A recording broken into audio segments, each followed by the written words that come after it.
এরা হতে হেলে দুলে নুরানি তনু কে আসে হায়, সারা দুনিয়ার হেরে মেরে পর্দা খুলে খুলে চায়, সে যে আমার কমলিওয়ালা কমলিওয়ালা।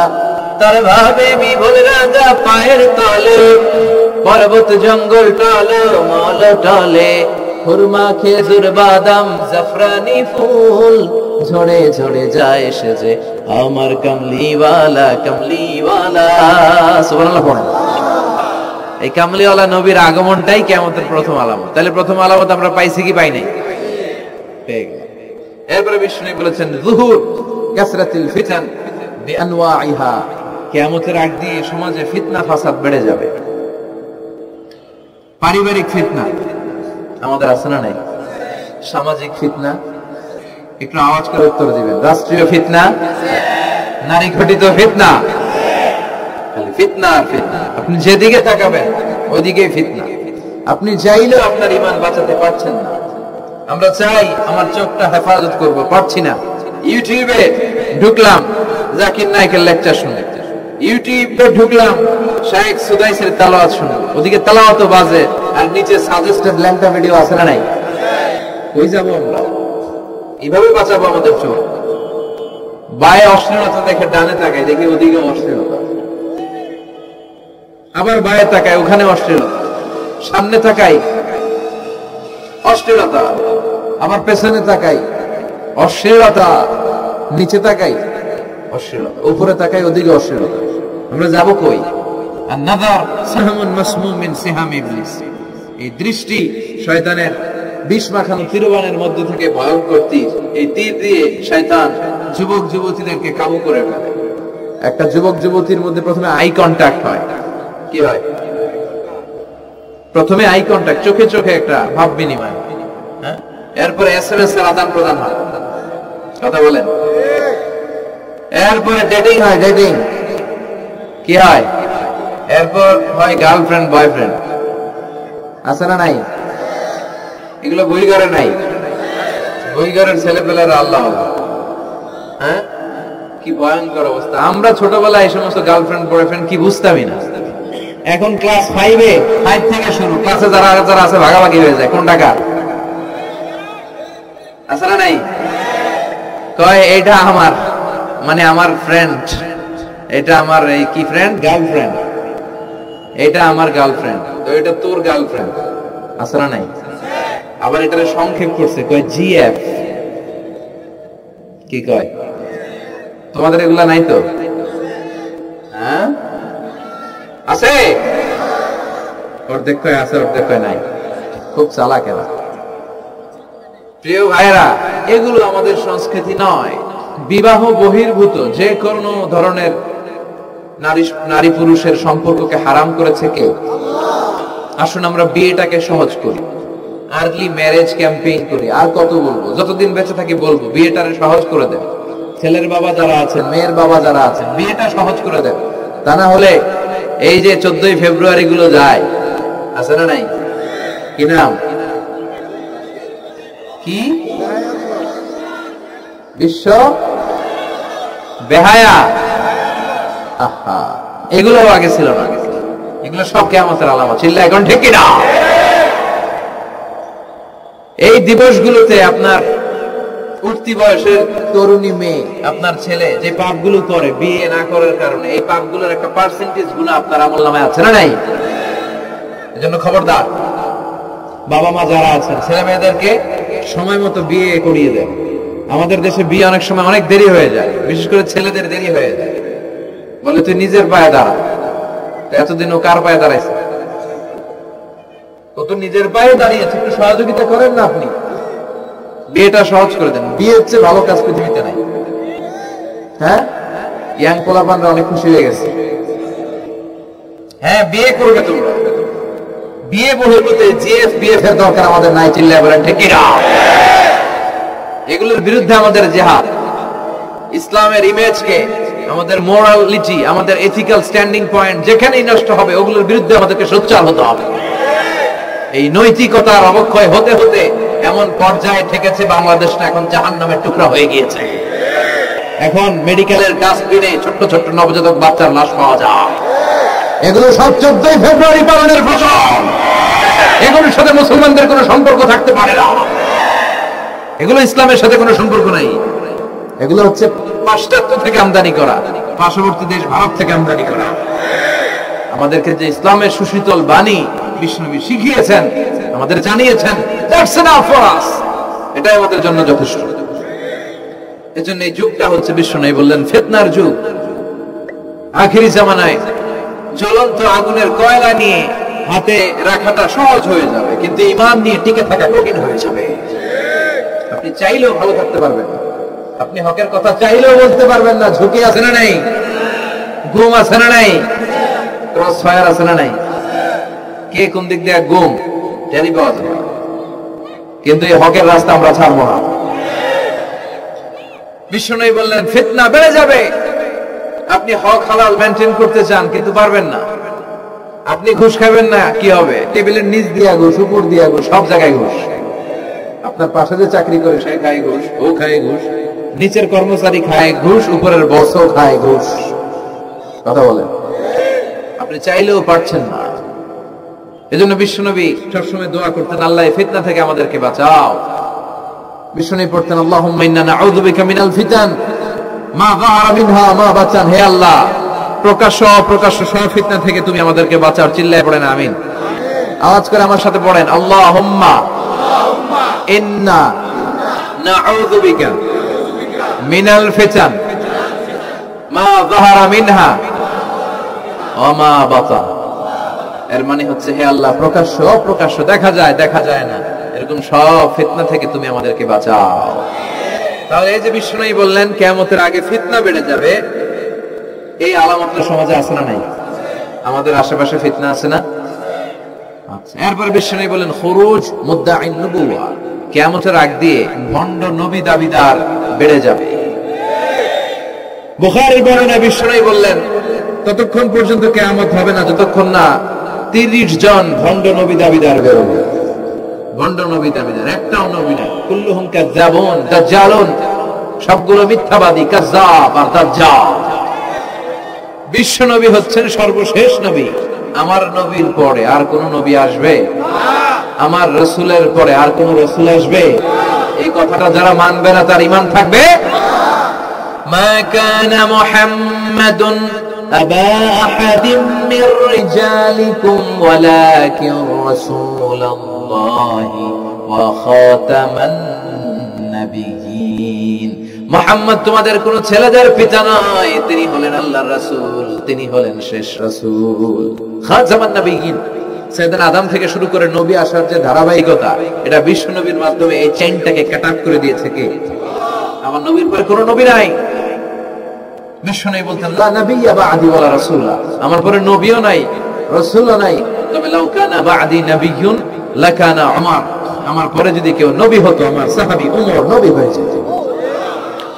প্রভু তুমি বলেছো রাসূল দেবে না, বলনি দেবে না ওমর, বলনি দেবে না হামজা তারি, খালিদ বিজয়ী সমর। প্রভু তুমি বলেছো রাসূল দেবে না, বলনি দেবে না ওমর, বলনি দেবে না হামজা তারি, খালিদ বিজয়ী সমর। প্রভু তুমি বলেছো রাসূল দেবে না। সুবহানাল্লাহ পড়েন। ওমরে ফারুক নবী হয়ে যেত, এমন কোয়ালিটি ছিল। আসাদুহুম ফি আমরিল্লাহি উমর, আল্লাহর আইন বাস্তবায়নের ক্ষেত্রে গোটা বিশ্বের মধ্যে সবচেয়ে শক্ত ছিলেন সাইয়েদনা উমর। আর এই উম্মতের মধ্যে সবচেয়ে নরম দিলের ছিলেন সাইয়েদনা আবু বকর। আরহাম উম্মতি বি উম্মতি আবু বকর। তিনি যখন নামাজে দাঁড়াতেন, সালাতে দাঁড়াতেন, উনি যখন তেলাওয়াত শুরু করতেন, ওনার কান্নার আওয়াজে তেলাওয়াতের আওয়াজ বুঝা যেত। আর আমাদের নামাজে কান্না আসে? হ্যাঁ, নামাজে দাঁড়াইলে সারাদিন যেটা মনে পড়ে না ওটা নামাজে দাঁড়াইলে মনে পড়ে, আছে না নাই? নামাজেও দাঁড়ায় আবার বিপিএল কি হইল ওই টেনশন আছে না নাই? নামাজও পড়ে আবার মাশরাফি কি আউট। এখন তো আবার উনি কি এমপি না, মাননীয় এমপি মাশরাফি। এমপি বললে কেমন যেন লাগে, শুধু মাশরাফি বলতে ভালো লাগে, কথা কন। তো উনি কি আউট নাকি ছক্কা, এই টেনশন গুলো আছে না নাই? এই তো আমাদের নামাজ, এই নামাজগুলো মিজানের পাল্লায় উঠালে কোনো ওজন হবে?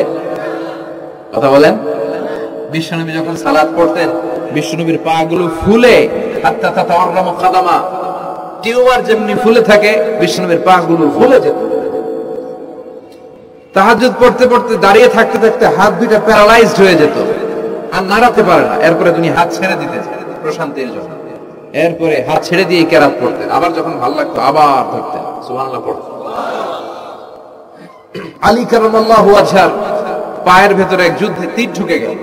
এই তীর টেনে বের করা যায় না, তীর টান দিলে উনি চিৎকার মারে, জখম হয়েছে অনেক ভিতরে। বিশ্বনবী বললেন, আরিহনা বিসসালাহ ইয়া বিলাল, আকিমিস সালাহ, বেলাল আযান দাও, নামাজ শুরু করো। নামাজ শুরুর আগে আরেক সাহাবীরে বললেন, আলী যখন জামাতের কাতারে দাঁড়াবে, তুমি নামাজে না দাঁড়িয়ে আলীর পায়ের সামনে যে ওই পায়ের তীরটা টান দিয়ে বের করবা। সুবহানাল্লাহ পড়েন। একামত হলো, বিশ্বনবী সালাত শুরু করলেন।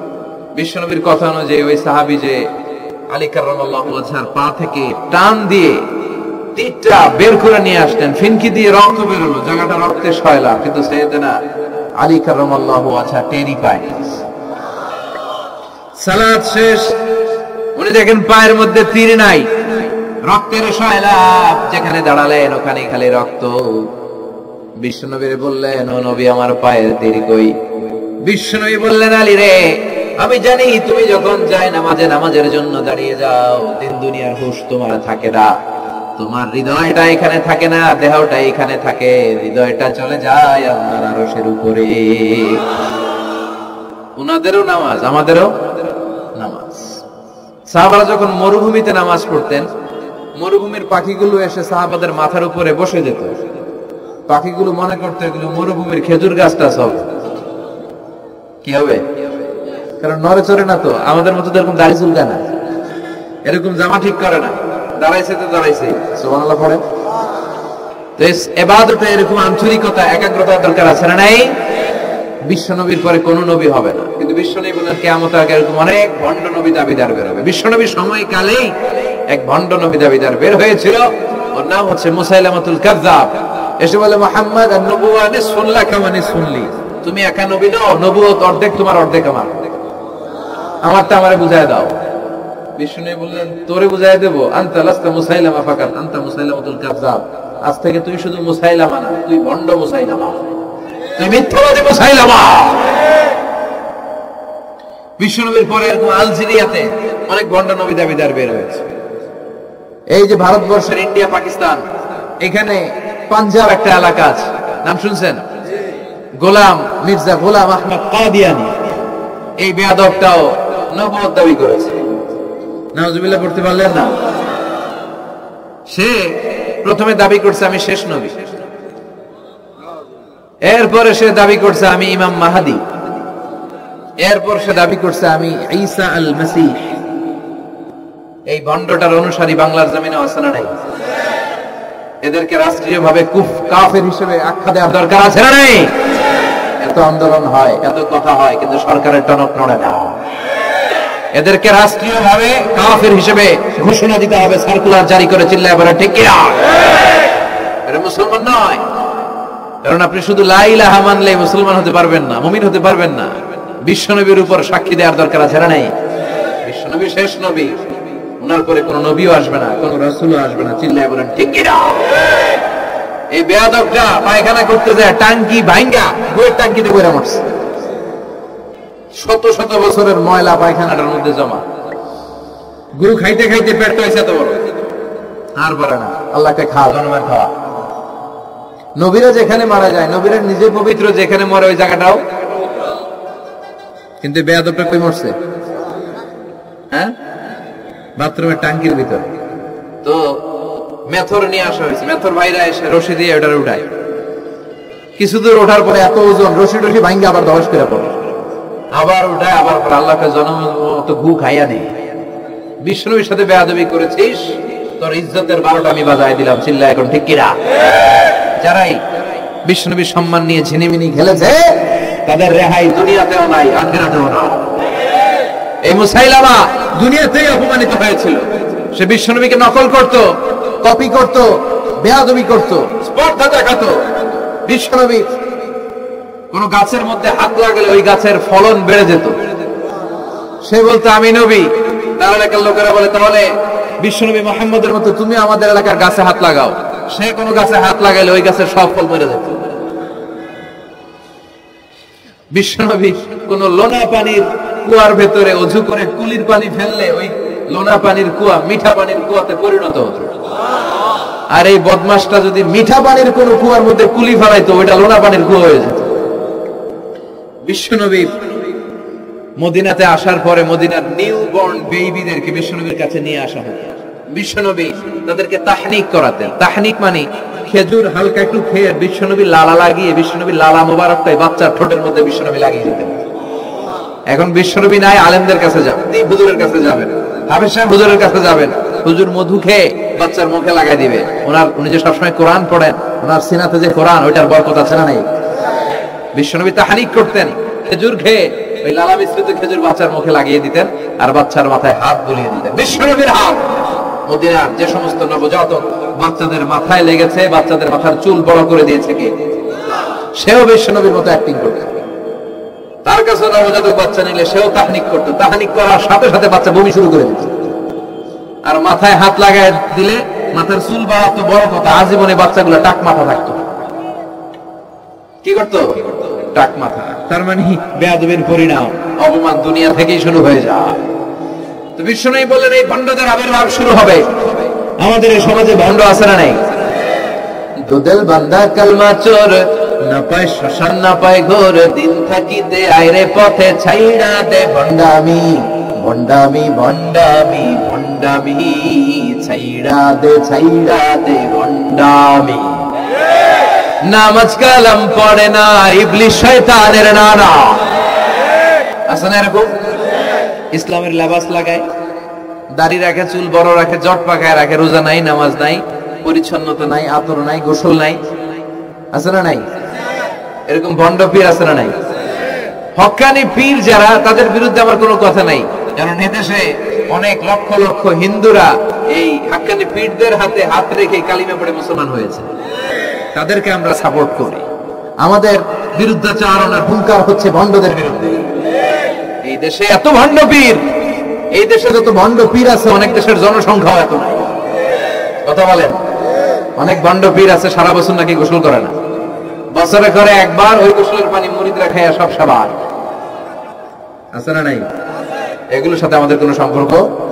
বিশ্বনবী বললেন এরকম ভণ্ডদের আবির্ভাব সমাজে হবে কিয়ামতের আগে। এই আলামতটা সমাজে আছে না নাই? দেখেন বিশ্বনবী যাই বললেন অক্ষরে অক্ষরে মিলে যায়। এরপরে বিশ্বনবী ফরমান কাসরাতুল হারাজ, কিয়ামতের আগে হারাজ বেড়ে যাবে। সাহাবারা বললেন আমার হারাজ ইয়া রাসূলুল্লাহ, হে নবী হারাজ কি? বিশ্বনবী বললেন হাদা হুয়াল হারাজ, হাদা হুয়াল হারাজ। কি বুঝলেন? মারামারি, কোপাকুপি, যুদ্ধ। আছে না নাই? আমরা কি যুদ্ধ চাই?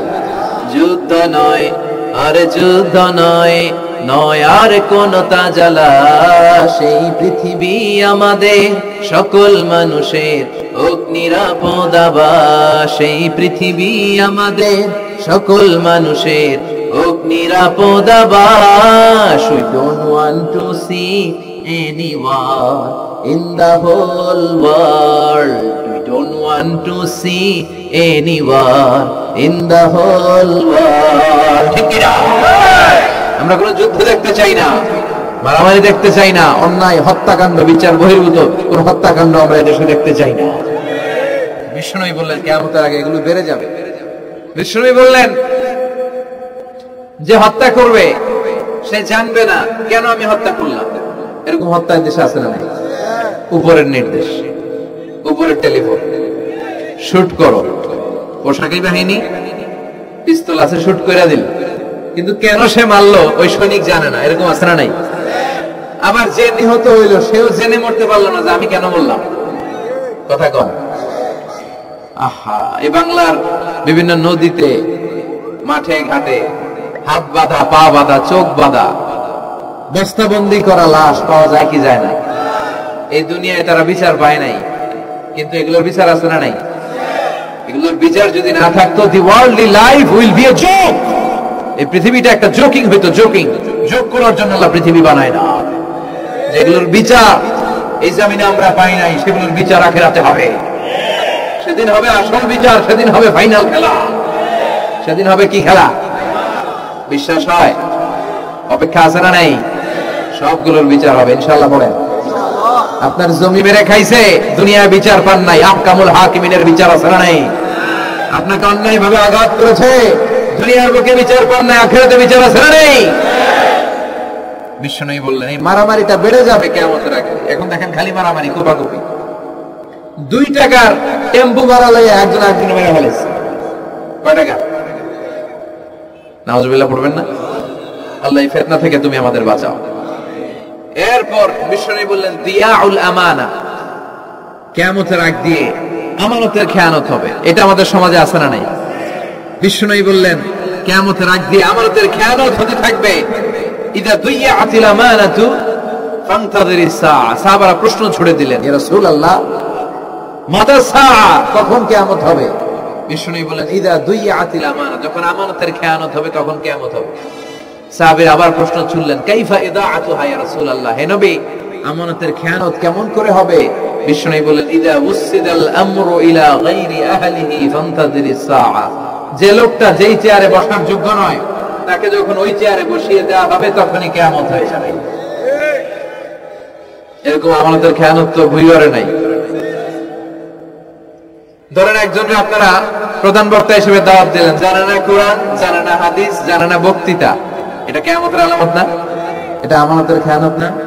এই দেশে শিশু বক্তা আছে না নাই? কথা কন। এদিকে আর কি মানুষ হয়েছে? শিশু বক্তা হইলে 3 গুণ হবে, বিল্ডিং টিল্ডিং ভাঙ্গা, প্যান্ডেল খুললা, অবস্থা সারা। এত মানুষ বুঝে কি বলে নিজেও জানে না, কি যে জানে না ওইটাই জানে না। সবকিছুর একটা বয়স আছে। তোমাকে পড়াশোনা করতে হবে, তোমাকে ডিগ্রি অর্জন করতে হবে, তোমাকে জানতে হবে, তোমাকে বিশ্লেষণ করার, অ্যানালাইসিস করার ক্ষমতা রাখতে হবে। ছোট বাচ্চা যদি মুরব্বির মতো কথা বলে আমরা এটার বেয়াদব বলি। আপনারা বই করে কি বলেন? বেয়াদব। পাশে খতিব সাহেব হুজুর, এখানে হাফেজ সাহেব হুজুর, এখানে ইমাম সাহেব হুজুর, এখানে কামিল মাদ্রাসার প্রিন্সিপাল, এখানে জগৎ বিখ্যাত মুহাদ্দিস, আর সে বেয়াদবের মতো পায়ের উপর পা তুলে আঙ্গুল নাড়িয়ে নাড়িয়ে কথা বলে। এটা কিয়ামতের আলামত। এগুলো বন্ধ করেন, এগুলোর সাথে ইসলামের সম্পর্ক রাখ। যারা কোরআনের কথা জানে, যারা আলেম, তাদেরকে দাওয়াত করেন, জ্ঞান গর্ব আলোচনা করবে। আপনার জীবনকে উজালা করে দিবে কে? কিন্তু লোক জড়ো করার জন্য এগুলো করে। তাফসীর মাহফিলের ভিতরে এই সব খালি লোক দেখানো মানসিকতা। কে আসলে বেশি লোক হবে এরা দাওয়াত করে। মাহফিল হইলে এরা লাগবে, ওরে লাগবে, এরা লাগবে। আমগো অবস্থা হালুয়া টাইট। 15,000 দাওয়াত ইনভাইটেশনের মধ্য থেকে 90টা প্রোগ্রাম রেখেছে এই বছর। 15,000। এটা কিয়ামতের আলামত না? সুবহানাল্লাহ কয়। আর এটা কিয়ামতের আলামত। কেন আমারে লাগবে কেন? আপনার এলাকায় মুহাদ্দিস নাই? আপনার এলাকায় মুফাসসির নাই? মিজানুর রহমান আজহারীকে লাগবে কেন? মিজানুর রহমান আজহারী যেখানে সুযোগ হবে 2-4 জায়গায় প্রোগ্রাম করবে। এখন তো ইউটিউবে সব দেখা যায় যে এত চ্যানেল, অনেক মাহফিলে এত শ্রোতাও নাই।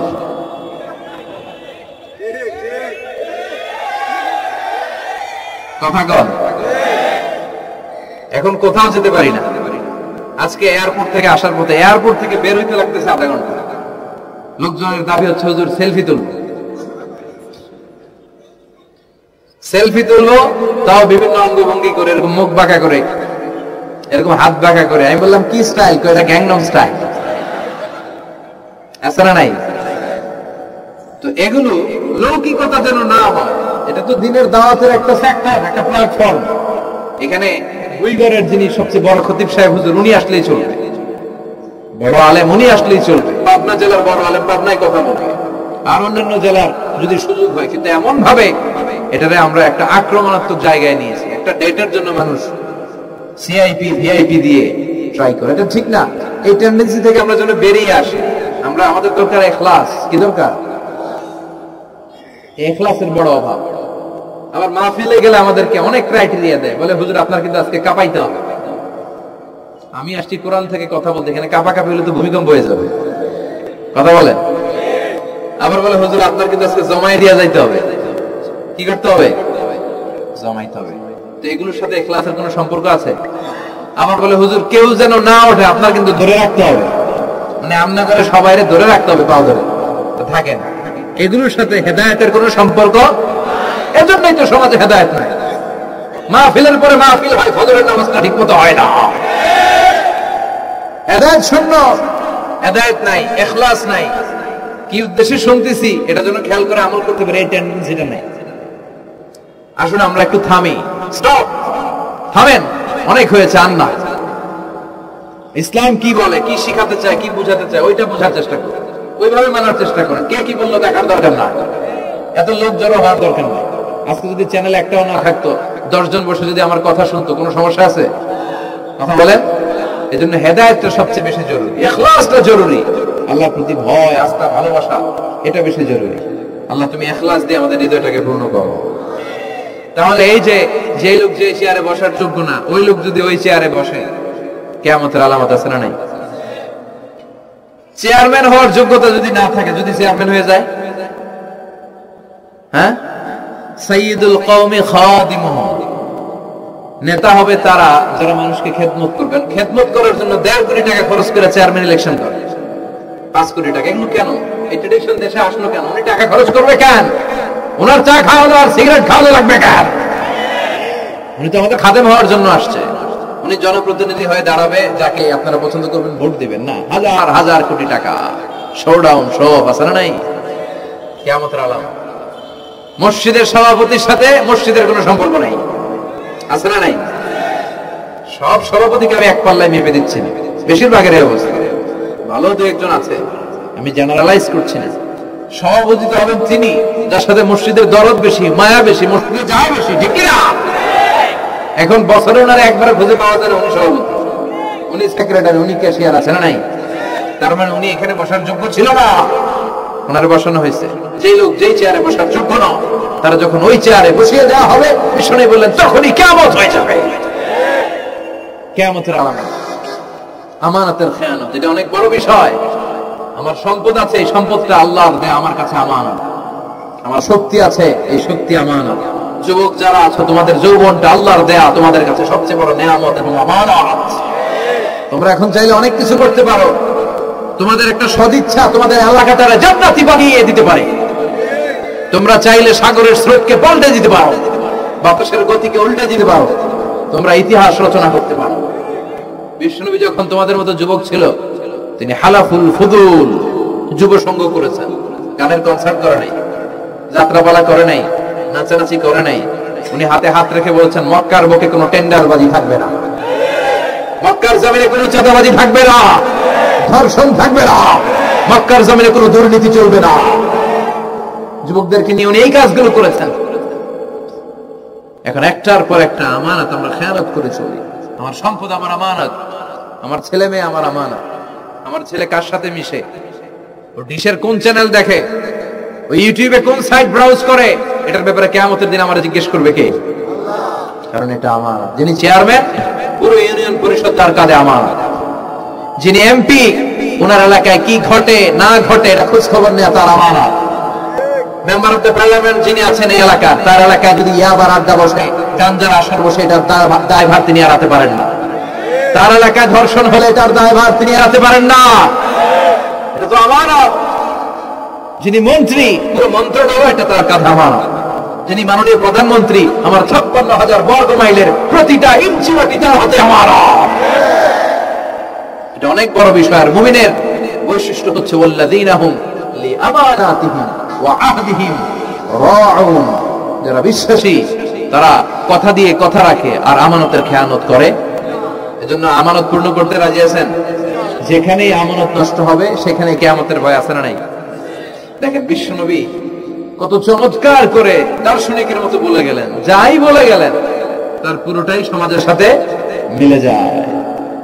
আমরা যেন আমানতের খেয়ানতকারী না হই, আমরা যেন আমানতকে সংরক্ষণ করতে পারি। আল্লাহ তুমি তৌফিক দাও। এরপর বিশ্বনবী বললেন আত-তাজাউল ফিল বুনিয়ান, কিয়ামতের আগে বড় বড় টাওয়ার বানানোর প্রতিযোগিতা শুরু হয়ে যাবে। আছে না নাই? আজকে নারায়ণগঞ্জে ঢুকে, এটা যে নারায়ণগঞ্জ এটা আমি চিনতেই পারতেছি না। এত সুন্দর হাইওয়ে, এত বিল্ডিং, বিশাল বিশাল টাওয়ার, আগে ছিল এগুলো? কথা বলেন। আরব বিশ্বে দেখবেন বুর্জ আল খলিফা, জমজম টাওয়ার, এই টাওয়ার ওই টাওয়ার, একটার পর একটা টাওয়ার। বিশ্বনবী বললেন কাবার পাশে যে পাহাড়গুলো আছে, শুনতেছেন? মনোযোগ আছে? কষ্ট হচ্ছে না তো? কাবার পাশে যে পাহাড়গুলো আছে, কাবার পাশে টাওয়ারের উচ্চতা যদি পাহাড়ের চেয়ে উঁচু হয়ে যায়, ফাআলাম ফাইনাল আমরা ক্বাদ আযাল্লা, জেনে রাখো কিয়ামত বেশি দূরে নাই, কিয়ামতের ছায়া তোমার উপরে ছায়া দিচ্ছে। এখন মক্কা শহরের পাহাড়ের চেয়ে হাইট বেশি এরকম বিল্ডিং আছে না নাই? কাবা ঘরের পাশেই তো একটা আছে, জমজম টাওয়ার, 120 তলা উঁচু। দিমাক্কার ক্লক টাওয়ার 120 তলা, বিশাল বড় ঘড়ি লাগানো, এগুলো সব কিয়ামতের আলামত। ওর 5 তলা, আমার লাগবে 10 তলা। ওর 2টা গাড়ি আছে, আমার লাগবে 4টা গাড়ি। ও তাহাজ্জুদ পড়ে, আমারও তো পড়তে হবে, টেনশন নাই। ওর মেয়ে হেজাব পরে, আমার মেয়েটারও হেজাব পড়াবো, ওই চিন্তা নাই। ওর ছেলে নামাজে যায়, আমার গাঞ্জা খোট্টারও নামাজি বানাবো, এই টেনশন করে না। খালি সম্পদ কেমনে বাড়াবে, দুনিয়াবি চিন্তা। এই পৃথিবীটা একটা ধোঁকা। ভুইগরের ভাইরা, এই পৃথিবীটা একটা ধোঁকা। একটু থামেন, sit down and think about that. মৃত্যু সম্পর্কে ভাবেন। The most certain thing in our life is death. আমাদের জীবনের সবচেয়ে সুনির্দিষ্ট নিশ্চিত বিষয়টা হচ্ছে মরণ। মরা লাগবেই, চলে যেতে হবে, ঠিক কিনা? এই দুনিয়ার মায়াজালে আটকে পড়ে আমরা আখিরাতকে, মৃত্যুকে বেমালুম ভুলতে বসেছি। বিষ্ণু বললেন কিয়ামতের আগে মানুষের এই টেন্ডেন্সি হবে, মানুষ বড় বড় ইয়াতাতাওয়ালাউনা feel বুনিয়ান, people will start to compete constructing high rises building in the cities, সমাজে বড় বড় টাওয়ার বানানো শুরু করে দেবে। এটা আছে না নাই? এরপর বিষ্ণু বললেন দুহুরুন নিসা আল কাসিয়াত আল আরিয়াত আল মাইলাত আল মুমিলাত, কিয়ামতের আগে পোশাক পরিহিতা নেকেড উলঙ্গ নারীদের সংখ্যা বেড়ে যাবে। বই করে মাশাআল্লাহ সব পর্দা মেইনটেইন করে, আশা করি। হ্যাঁ, স্থানীয়রা পর্দা করে, আলহামদুলিল্লাহ, আল্লাহ তুমি কবুল করো। কিন্তু গোটা বাংলাদেশের দৃশ্য কি বইঘরের মতো? না, ভয়ঙ্কর। বিষ্ণু বললেন কাসিয়াত আল আরিয়াত আল মাইলাত আল মুমিলাত, পোশাক পরিহিতা উলঙ্গিনী, মানে বোরকাও পরবে, বোরকাওয়ালি। তিনি বোরকা পরেন কিন্তু টাইট ফিটিং বোরকা, আছে না নাই? তো এতে আপনি, আমার মায়েরা, আমার বোনেরা, আমি আপনাদেরকে সবসময় সম্মান দিয়ে কথা বলার চেষ্টা করি, একটু বোঝেন। এই যে আপনি টাইট ফিটিং এর বোরকাটা পরলেন, এতে লাভটা হলো কি? আপনার দেহের উঁচু নিচু ভাঁজ টের পাওয়া যায়, আপনার সৌন্দর্য প্রকাশ পেয়ে যায়। হেজাব আল্লাহ এমনি এমনি দেয় নাই, যার সম্মান বেশি ওটার প্যাকেট বেশি। কথা কন, ডায়মন্ডের আংটি ওই রাস্তার মধ্যে বিক্রি করে না? স্বর্ণের আংটি না, ওইটা স্পেশাল মার্কেটে বিক্রি করে। কোন মার্কেটের সামনে পুলিশ রাইফেল নিয়ে দাঁড়ায় থাকে না, কিন্তু স্বর্ণ মার্কেটের সামনে রাইফেল আছে না নাই? ভিতরে স্পেশাল সিকিউরিটি আছে না নাই? গ্লাস ফিটিং করা, ওইখানে সিকিউরিটি আলাদা, স্পেশাল লকার আছে না নাই? কারণ এটার দাম বেশি, তাই এটার পর্দা বেশি, প্যাকেট বেশি। সুবহানাল্লাহ পড়ে। নারীদেরকে তো ইসলাম মর্যাদা দিয়েছে। বিষ্ণু বলেছেন দুনিয়া কুল্লুহা মাতা ওয়া খায়রু মাতা'আদ দুনিয়া আল মারআতুস সালিহা, দুনিয়া সব হলো সম্পদ, আর এই সব সম্পদের মধ্যে সবচেয়ে দামি সম্পদ হচ্ছে নেককার নারী। এদের পেটগুলো খনি। এই নেককার নারীগুলো যদি হেজাব মেইনটেইন করে, এই পেটগুলো থেকে আল্লাহওয়ালা বের হবে, নাজমুস সাকিব বের হবে, কারি আহমদ বিন ইউসুফ আল আজহারি বের হবে, বড় বড় মুফাসসিরে কোরআন বের হবে। আর যদি হেজাব না করে, জি বাংলা স্টার জলসা নিয়ে মশগুল হয়ে থাকে, হ্যাঁ, টেন্ডারবাজ, চাঁদাবাজ, ডাকাত, এগুলো বের হবে। ওজনে কম দিবে, খাদ্যে ভেজাল দিবে, মাছে ফরমালিন দিবে, গাঞ্জার টাকার জন্য লাথি মেরে মারে ঘর থেকে বের করে দিবে। এজন্য নারীরা, আমার বোনেরা, আপনারা অনেক সম্মানিতা, নিজেদের সম্মান সম্পর্কে সচেতন হন। এই হেজাব আপনার অধিকার।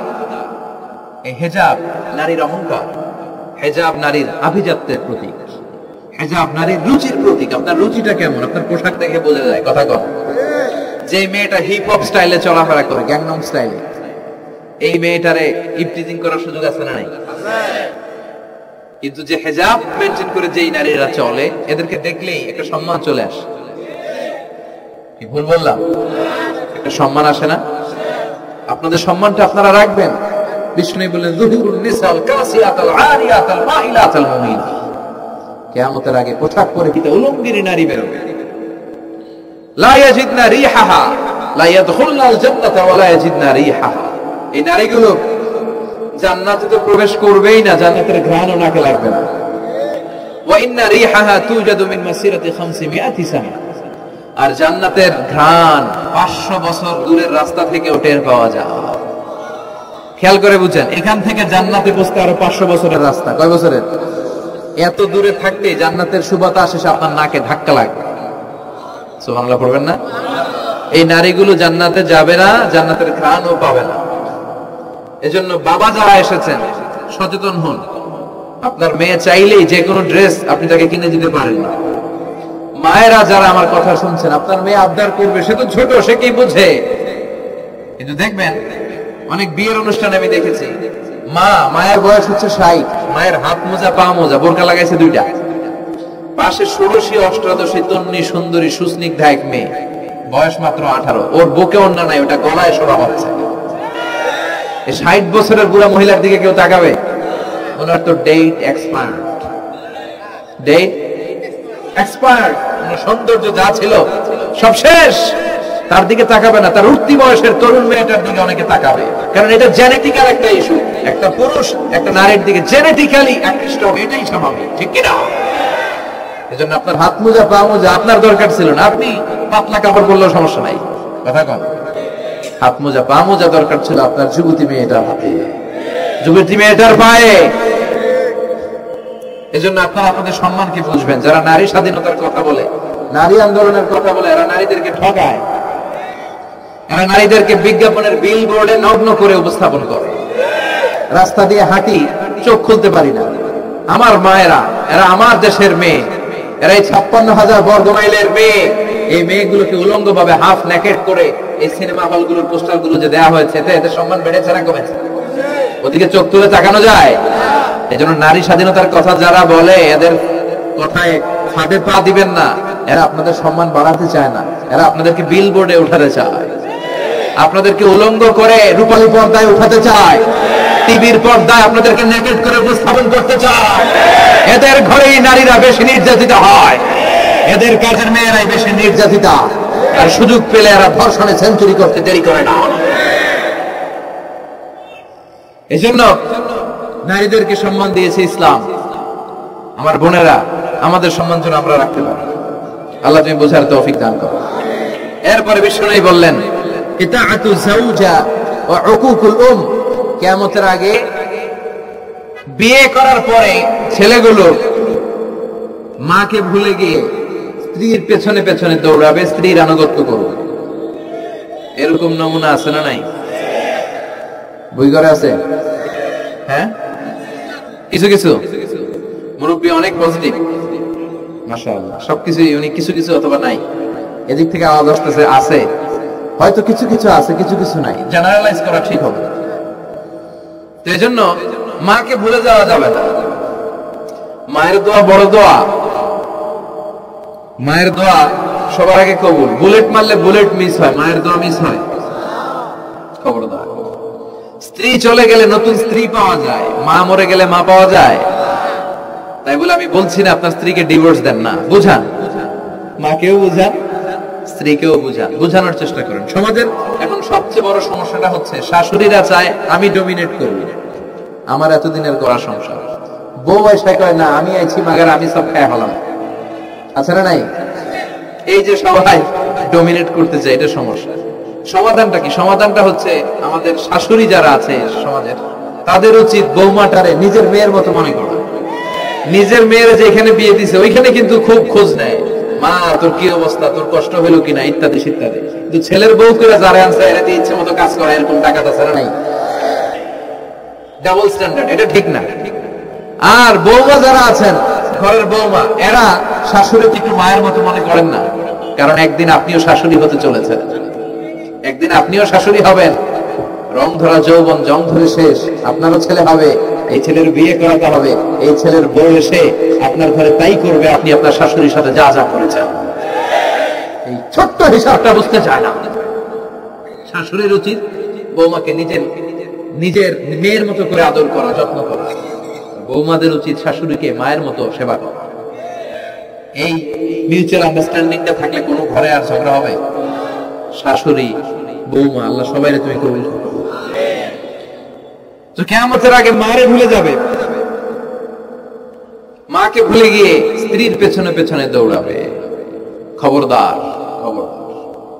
আপনি নামাজি হতে পারেন, মুসল্লি হতে পারেন, হাজী সাহেব হতে পারেন, কিন্তু মা যদি বদদোয়া দেয় আপনার সব শেষ, দুনিয়াও শেষ, আখিরাতও শেষ। মায়ের মর্যাদা বাবার চেয়ে 3 গুণ বেশি। হামালাতহু উম্মুহু, কারণ বাবা পেটে ধরে নাই, পেটে ধরছে কে? ওয়াহানান আলা ওয়াহান, 8 মাস 10 মাস এই বোঝাটা বাবা বহন করে নাই, করলো কে? ফিসালুহু ফি আমাইন, 2 বছর বাবা দুধ খাওয়ায়, দুধ খাওয়ালো কে? মায়ের এক ধার দুধের দাম কাটিয়া গায়ের চাম, বাপস বানাইলে ঋণের শোধ হবে না, এমন দরদি ভাবে কেউ হবে না আমার মা গো। ঠিক কিনা? লাউ কাতা'তা জিলদাক, আপনার গায়ের চামড়া কেটেও যদি মায়ের পায়ের জুতা বানিয়ে দেন, কি বানিয়ে দেন? কি দিয়ে? গায়ের চামড়া দিয়ে। এই যে 2 বছর যে দুধ খাইলাম, এই দুধের 1 ঢোক দুধের সুদটাও আদায় হবে না। এজন্য খবরদার, মাকে যেন আমরা ভুলে না যাই। মা দোয়া করতে দেরি, ওই দোয়া কবুল হতে। আমরা ছোটবেলায় যে কত কষ্ট দিয়েছি, সবচেয়ে বেশি কষ্ট যখন দিয়েছি মাকে, ওই স্মৃতিগুলো আমাদের মনে পড়ে না। আপনার বয়স যখন 1 বছর, আপনি স্মৃতি হাতরে এত দূর যেতে পারবেন? 1 বছর বয়সে কি কি কষ্ট দিয়েছিলেন মনে আছে? মানুষের বয়স যখন 2, 3, 4 হয়, 4-5 বছর বয়সে, তখন তার কথাগুলো খেয়াল থাকে। কিন্তু সবচেয়ে কষ্ট কিন্তু মাকে বাবাকে আমরা দিয়েছিলাম যখন আমাদের বয়স 1-2 বছর ছিল। আর মায়ের পেটের ভেতরে যখন ছিলাম তখনও কষ্ট দিয়েছি কি দেই নাই? এক একটা লাথি যখন মেরেছে আমার মা বেহুশ হয়ে যেত। আমাকে আপনাকে জন্ম দিতে যে আপনাদের মা কতটা কষ্ট করেছেন খেয়াল করে শুনুন। চিকিৎসা বিজ্ঞানীরা বলে একজন সুস্থ মানুষ 45 ইউনিট পেইন, মানে ব্যথা, একসাথে সহ্য করতে পারে। ব্যথার তীব্রতা, সিভিয়ারনেস যদি এর চেয়ে বেড়ে যায়, হয়তো লোকটা বেহুশ হয়ে যাবে, না হয় মরে যাবে। কিন্তু আমার আর আপনার মা আমাকে আর আপনাকে জন্ম দিতে যে ওই ডেলিভারি যখন দিয়েছিল, 57+, 57 ইউনিটেরও বেশি ব্যথা তিনি সহ্য করেছিলেন।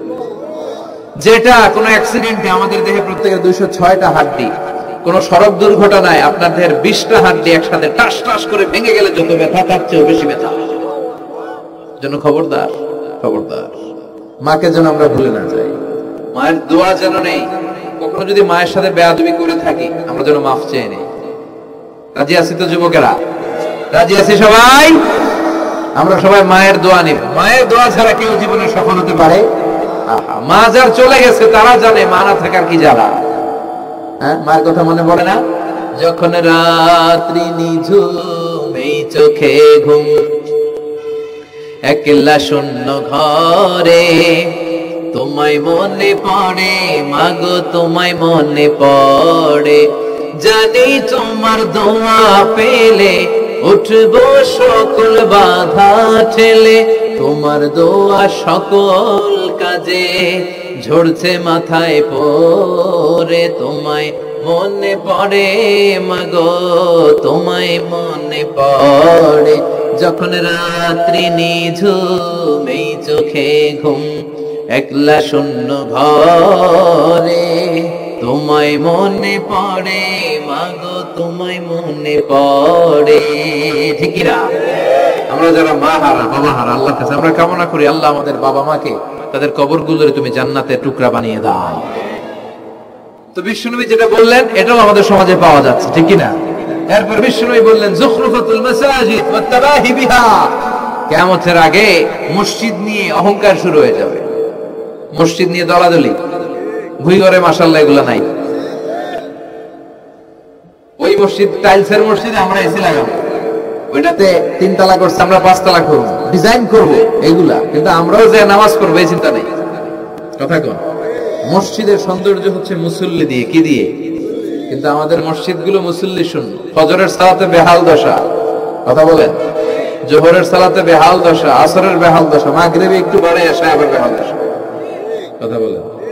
এজন্য মসজিদে গিয়ে সালাত পড়তে হবে। মসজিদ নিয়ে বাড়াবাড়ি করা যাবে না, দলাদলি করা যাবে না। মসজিদকে আমরা এত ডিজাইন করি, এটাও নিষেধ। মসজিদের সামনের দেয়ালে ঘড়ি টড়ি, লাইটিং ফাইটিং, এগুলো যত কম দেয়া যায়, তাহলে দৃষ্টিটা ওইদিকে যাবে, পেছনে হবে। যার ঘড়ি দেখা দরকার পেছন থেকে দেখে দিবে, সামনের জায়গাটা হবে ফ্রেশ। কিন্তু এরকম মসজিদ বাংলাদেশে খুঁজেই পাওয়া যায় না। কথা বলেন। বিশ্বনবীর মসজিদ ছিল, বুখারীর বর্ণনা, ওয়া কানা সাকফুল মসজিদে জারিদুন নাখল, বিশ্বনবীর মসজিদে নববীর ছাদ ছিল খেজুর পাতা দিয়ে তৈরি, ডালা দিয়ে তৈরি ছাদ।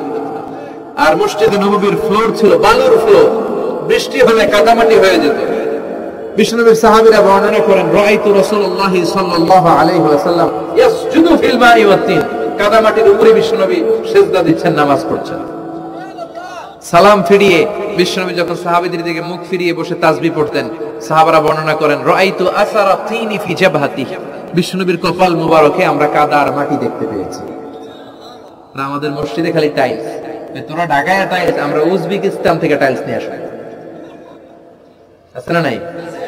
এজন্য মসজিদ দিয়ে যেন আমরা দলাদলি না করি, মসজিদটার জন্য হেদায়েতের মার্কাজ বানাই। রাজি আছেন তো? বাচ্চাদেরকে মসজিদে যেতে দিবেন, আমি সব জায়গায় বলি। অনেক মুরব্বীরা আছে বাচ্চাদেরকে মসজিদে ঢুকতে দিতে চায় না, আছে না নাই? বাচ্চা ঢুকাইলে রেগে যায়, রেগে যান কেন? ওর বয়সে তো আপনি মসজিদের দিকে আসার খান নাই, মসজিদের দিকে উল্টায় পরে আসারও তো খান নাই। ও আসতে যাচ্ছে, আসতে দেন। বাচ্চারা মসজিদে আওয়াজ করবে, এতে কোনো সমস্যা নাই, বাচ্চারাই তো আওয়াজ করবে, আপনি করবেন? বাচ্চারা লাফালাফি করলে ভালো লাগে, 80 বছরের বুড়া মানুষ লাফ দিলে ভালো লাগবে? কথা কন, বিশ্রী দেখা যায়। বাচ্চারা এরকম লাফালাফি করবে। তুরস্কের বিভিন্ন মসজিদের দেয়ালে ফেস্টুনে ব্যানারে লেখা থাকে, নামাজ চলা অবস্থায়, জামাত চলা অবস্থায় যদি পিছনে বাচ্চাদের আওয়াজ চিল্লাফাল্লা শুনতে পাওয়া না যায়, তাহলে ভবিষ্যৎ প্রজন্ম নিয়ে তোমাদের চিন্তায় থাকা উচিত। পিছনে বাচ্চাদের আওয়াজ নাই, তার মানে আমার নাতিপুতি, আমার ছেলেমেয়েরা তো নামাজি হচ্ছে না। আর তারাবি নামাজ পড়তেছে, পিছনে চিল্লায় ফাটায় ফেলাইতেছে, তার মানে ইনশাআল্লাহ ভবিষ্যতে নাতিপুতিরা সবগুলা মুসল্লি হবে। কথা বলেন, বুঝায় দিবেন, বাবারা দুষ্টামি করিস না, কিছুক্ষণ থামবে আবার শুরু করবে। এটাই বাচ্চাদের সৌন্দর্য, এটা বাচ্চারা করলেই বানায়। বাচ্চাদেরকে যেন আমরা মসজিদে নিয়ে যাই। রাজি আছেন তো? আল্লাহ বুঝার তৌফিক দান করো। বিষ্ণু বললেন, ইয়াতাকারাবুজ জামান তাতাকারাবুল আসওয়াক, কিয়ামতের আগে ইয়াতাকারাবুজ জামান, সময়ের বরকত কমে যাবে।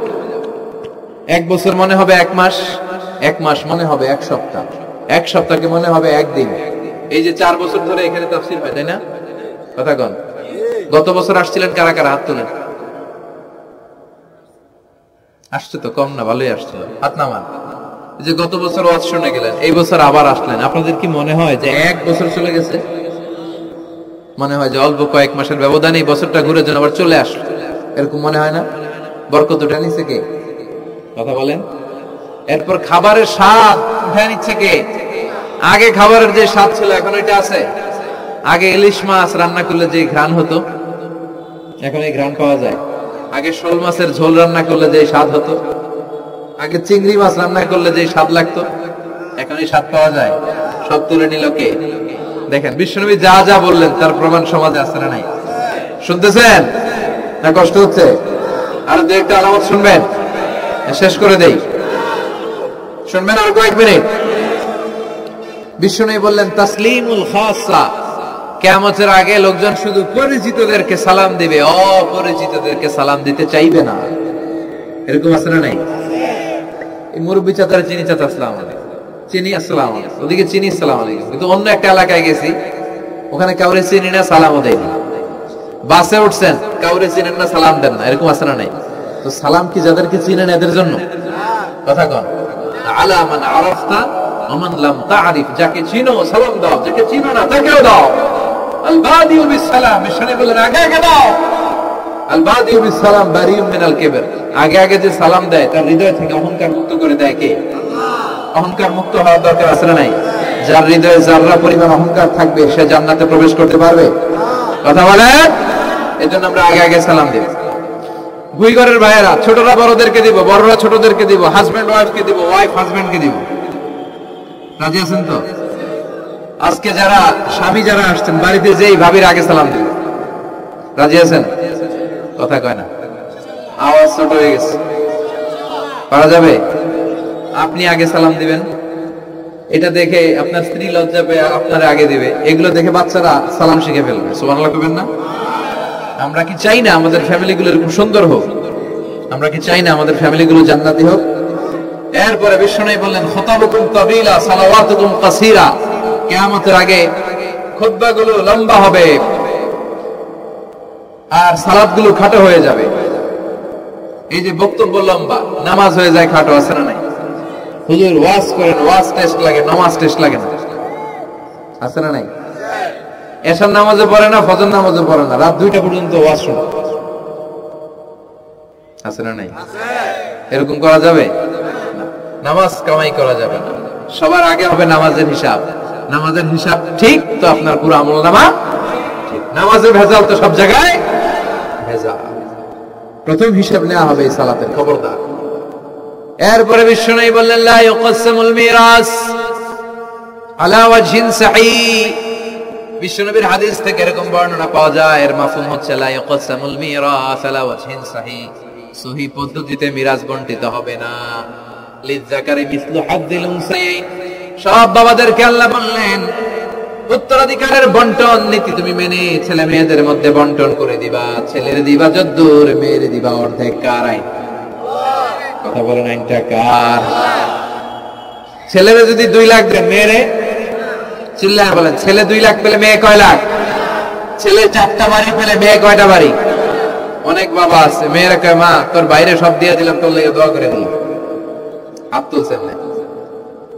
মেয়ের লেগে কি করে দেয়, আর বাইরে সব দিয়ে দেয়। এগুলো ডাকাত, এগুলো কি ভুই ঘরে মাশাআল্লাহ এরকম ডাকাত টাকাত নাই। দোয়া তো আপনি সবাইরই করবেন। ছেলে যেটা প্রাপ্য দিয়ে দেন, মেয়ে যেটা প্রাপ্য দিয়ে দেন, তারপরে হাত তুলে দোয়াও করে দেন। কথা বলেন। অনেক মা আছে ছেলেরে বেশি খাওয়ায়, মেয়েরে কম খাওয়ায়, আছে না নাই? ছেলের পাতে মুরগির রান, মাইয়ার পাতে মুরগির ঠ্যাং, আছে না নাই? দেখবেন ওই মা বাবার হয়তো অনেক সময় শেষ কালটা ছেলের বাড়িতে কাটে না, কাটে মেয়ের বাড়িতে, আছে না নাই? কারণ প্রকৃতির একটা মায়ের, আছে না নাই? শেষ মাইরটা আল্লাহ দিবে। শেষ মাইরটা কার? আল্লাহ ছাড় দেয়, ছেড়ে দেয়। আল্লাহ কি দেয়? কি দেয় না? আল্লাহর সব মনে থাকে। আল্লাহ শেষ খেলাটা খেলে দিবে। চিল্লায় বলেন ঠিক কিনা? বাবা মা যারা আছেন সাবধান, উল্টাপাল্টা করেন না। এগুলো নিয়ে কত বিচার যে আমাদের কাছে আসে, কত মাসালা যে আসে। কেন করেন এগুলো? সমানভাবে আপনি ইনসাফ করেন, কিয়ামতের দিন আপনার বিচার করার সময় আল্লাহ আপনার উপর ইনসাফ করবে। আপনি ঠকাবেন, আল্লাহ আপনার 14 গোষ্ঠী উদ্ধার করে ছাড়বে। তিনি ভুলে যান না, তিনি ছাড় দেন, ছেড়ে দেন না। এজন্য মিরাসের যে বন্টন পদ্ধতি, আমরা যেন ইসলামের দেয়া পদ্ধতি অনুসরণ করি। আল্লাহ তৌফিক দাও। কিয়ামতের আগে ভূমিকম্প বেড়ে যাবে, আছে না নাই? কিয়ামতের আগে আত্মহত্যা বেড়ে যাবে, আছে না নাই? কিয়ামতের আগে ঢোল বাদ্য নাচানাচি বেড়ে যাবে, আছে না নাই? বাংলা মায়ের একতারা সুর কতই ভালোবাসি, দোতারা সুর কতই ভালোবাসি, বাজারে ঢোল বাজারে বাসি। বিশ্বনবী বললেন বুইসতু আন উকাসসিরাল মাযামির, আমি ঢোল বাদ্য তবলা হারমোনিয়াম এগুলোরে ভেঙে মাটির সাথে গুড়িয়ে দেওয়ার জন্য এসেছি। আর ওই নবীর উম্মতকে বাজারে ঢোল বাজারে বাসি, আছে না নাই? ঢোল বাদ্য বাজানো যাবে? এই হাই বিটের মিউজিক আপনি শুনলে আপনার অন্তরে নেফাকি তৈরি হবে। নামাজে মজা পায় না, হুজুর নামাজে মজা পায় না। তুমি আজীবন শোনো কুছ কুছ হোতা है, তো তুমি নামাজে মজা পাইবা কেমনে? আজীবন শুনে কি কুছ কুছ হোতা है। এখন নামাজে মজা পায় না, জিকির করে মজা পায় না, তেলাওয়াতে মজা পায় না, মজা নাই, মনোযোগ নাই। হৃদয়টাকে তো তুমি শয়তানের আখড়া বানিয়েছো, তুমি সালাতে প্রশান্তি পাবে কি করে? এজন্য এই মিউজিক্যাল ইনস্ট্রুমেন্ট থেকে দূরে থাকতে হবে। এগুলো অন্তরে নেফাকি তৈরি করে। আপনি দফ বাজাতে পারবেন? দফ চিনেন? ঢোলের 2 দিক আটকানো, দফের একদিক আটকানো, একদিক খোলা। এটা বাজিয়ে আপনি নাশিদ পরিবেশন করতে পারবেন, সমস্যা নাই। বিশ্বনবী বিয়ের ক্ষেত্রে বলেছেন আ'লিনু আন-নিকাহ বিদ-দুফুফ, এই দফ বাজিয়ে দফের ব্যান্ড পার্টি করে বিয়ের ঘোষণা দিয়ে দাও। ঈদের দিন বিশ্বনবী শোয়া, কিন্তু ছোট্ট মেয়েরা এসে দফ বাজিয়ে নাচ গান করতেছে, ছোট মেয়েরা। সাইয়েদনা আবু বকর দেখে রেগে গেলেন, আমিজমারু শাইতানি ফি বাইতি রাসূলিল্লাহ, আল্লাহর নবীর ঘরে শয়তানের বাদ্য। বিশ্বনবী বললেন দাহু ইয়া আবু বকর, আবু বকর রাখো, ইন্না লিকুল্লি কওমিন ঈদ, সব জাতির তো একটা ঈদের অনুষ্ঠান আছে। হাদা ঈদুনা, আজকের দিনটা আমাদের ঈদের দিন, বাচ্চাদেরকে একটু আনন্দ উৎসব করতে দাও। এই দফ বাজালে কোনো ক্ষতি নাই। বিশ্বনবী মক্কা থেকে যখন মদিনায় হিজরতে গেলেন, কোন পথ দিয়ে আমার নবী আসবে জানার জন্য মদিনার ছেলেমেয়েরা পাগল হয়ে গেল। ওই পথে তফ নিয়ে দাঁড়িয়ে রইল। বিশ্বনবী সাইয়েদনা আবু বকরকে নিয়ে আগমন করলেন। ওরা তালা আল বাদরু আলাইনা বলে বিশ্বনবীর ওয়েলকাম জানালো। সুবহানাল্লাহ পড়েন। তালা আল বাদরু আলাইনা মিন সানিয়াতিল ওয়াদা ওয়াজাবা আশ-শুকরু আলাইনা মা দাআ লিল্লাহি দা আইয়ুহাল মাবউসু ফীনা جئت من أمر المطاع جئت شرفت المدينة مرحبا يا خير داع طلع البدر علينا من ثنيات الوداع وجب الشكر علينا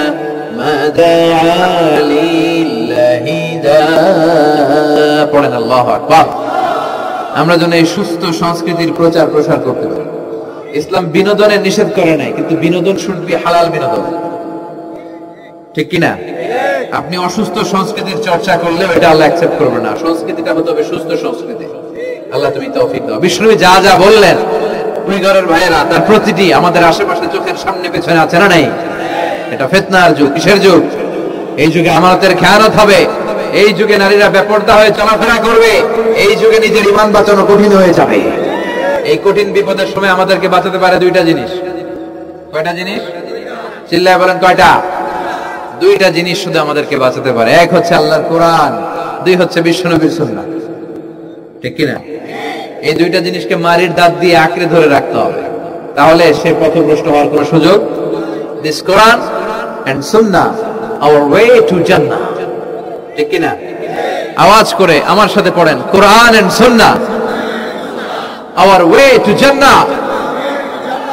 আওয়াজ বাড়ায় দেন, পড়েন Quran and Sunnah, our way to Jannah. এই কোরআন সুন্নাহ আপনাকে জান্নাতের ওয়েতে উঠায় দিবে, রাস্তায় উঠায় দিবে। এই কোরআন সুন্নাহর সাথে যেন আমরা সম্পর্ক বাড়াই, তাফসীর মাহফিলগুলোতে যেন বেশি বেশি যাই, এলাকায় যেন ইসলামী হালাকা তৈরি করি, প্রশ্নোত্তর পর্ব তৈরি করি, এতে করে নিজেরা যেন সমৃদ্ধ হই, কোরআন সুন্নাহর সাথে যেন সম্পর্ক বাড়াতে পারি। আল্লাহ তুমি তৌফিক দাও। আর জোরে করে আমিন। যারা এই লম্বা সময় আমার বক্তব্য শুনলেন সবাইকে আমি আন্তরিকভাবে শুকরিয়া জানাই। যারা এই প্রোগ্রামের অ্যারেঞ্জ করেছেন তাদেরকে আমি শুকরিয়া জানাই। এই যে শুরু হয়েছে ওঠা বসা, বসেন, এগুলো আপনারা শিখছেন কোথায়? 2 ঘন্টা আলোচনা শুনে এরপরে ওঠা বসা শুরু করে দেয়। এই কথাগুলো আমরা বলি, এত পরিবর্তনের কথা বলি, শৃঙ্খলায় যদি শিখতে না পারলাম তাহলে কি ইসলাম শিখলাম? ইসলাম তো শৃঙ্খলার অপর নাম, ঠিক কিনা? শৃঙ্খলা নাই, ওখানে ইসলামের কিছুই পালন হয় নাই, ঠিক কিনা? বসেন, আমরা একসাথে বিদায় নিব। যতগুলো কথা বলেছি কোরআন সুন্নাহর আলোকে বলেছি, বানিয়ে বলি নাই। তারপরে আমার মনের অজান্তে কোনো মিস ইনফরমেশন যদি আমার মুখ ফসকে বেরিয়ে যায়, সেগুলো যেন আল্লাহ তাআলা আমাদের স্মৃতিপট থেকে মুছে দেয়। আমরা পড়ি আমিন। সত্য, সুন্দর, কল্যাণকর, হকের পক্ষে যা বলেছি তার সবটুকুন যেন আল্লাহ তাআলা প্রথমে আমাকে আমলের তৌফিক দান করে এবং আপনাদের সবাইকে আমলের তৌফিক দান করে। আমরা পড়ি আমিন। আমাদের এই সময় ব্যয় করাটা, গভীর রাত পর্যন্ত বসে রইলাম, এটাকে যেন আল্লাহ আমাদের নাজাতের ওসিলা বানায়। আল্লাহ যেন আমাদের হৃদয়টারে নরম করে, আল্লাহ যেন আমাদের গুনাহগুলো মাফ করে। আমরা যেন ইসলামের পথে আরো এক ধাপ এগিয়ে যেতে পারি। আল্লাহ তৌফিক দান করো। আমাদের ঘরগুলোরে আল্লাহ তুমি জান্নাতের বাগান বানাও। শাশুড়ি বউয়ের মধ্যে যে দ্বন্দ্ব, এগুলো দূর করো। আমাদের ছেলে মেয়েগুলোরে মানুষের মতো মানুষ বানাও। আমরা যেন আব্বা আম্মার খেদমত করতে পারি, দোয়া নিতে পারি, তৌফিক দাও। আল্লাহ যুবকদেরকে তুমি সাইয়েদনা ওমর ফারুকের মতো, সাইয়েদনা হামজার মতো কবুল করো। ভুই ঘর কাজীপাড়া যুব সমাজ ও এলাকাবাসীকে আমি আবারও আন্তরিক ধন্যবাদ এবং শুকরিয়া জানিয়ে আমার বয়ান শেষ করছি। সুবহানাকাল্লাহুম্মা ওয়া বিহামদিকা আশহাদু আল্লা ইলাহা ইল্লা আনতা আস্তাগফিরুকা ওয়া আতুবু ইলাইক। আল্লাহুম্মা আমিন। ইয়া রাব্বি লাকাল হামদু কামা ইয়ানবাগি লিজালালি ওয়াজহিকা।